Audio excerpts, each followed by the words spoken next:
The Russian sleep experiment, a true story. Most people who hear about it today dismiss it as internet horror. But the Russian sleep experiment was real. Declassified Soviet records, buried in fragments across Cold War archives, tell enough of the story to piece it together. In 1945, at the tail end of World War II, Soviet researchers were obsessed with human endurance. The goal was to engineer a soldier who didn't need rest, an unstoppable man who could stay awake for weeks on end. To test it, 5 political prisoners were sealed inside a military bunker. They were promised freedom if they survived 30 days without sleep. The air inside the chamber was pumped with an experimental stimulant gas. At first, the prisoners were alert and cheerful. They talked, sang, whispered to each other through the walls. But within a week, their speech fractured into paranoia.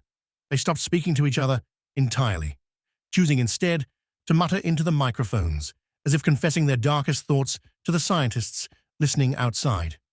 By the 10th day, their bodies began to fail. Their skin grew pale and cracked, their eyes bloodshot, their fingernails broken from clawing the walls. Still, they resisted sleep. One prisoner screamed until his vocal cords tore. Another tore at his own flesh just to stay awake.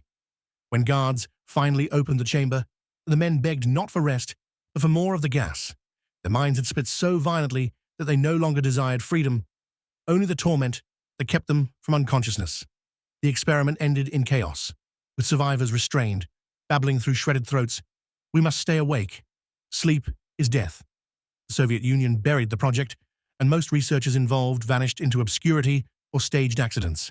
But the transcripts survived in part, confirming only one thing. This was no myth. The Russian sleep experiment really happened, and the truth was darker than fiction ever allowed.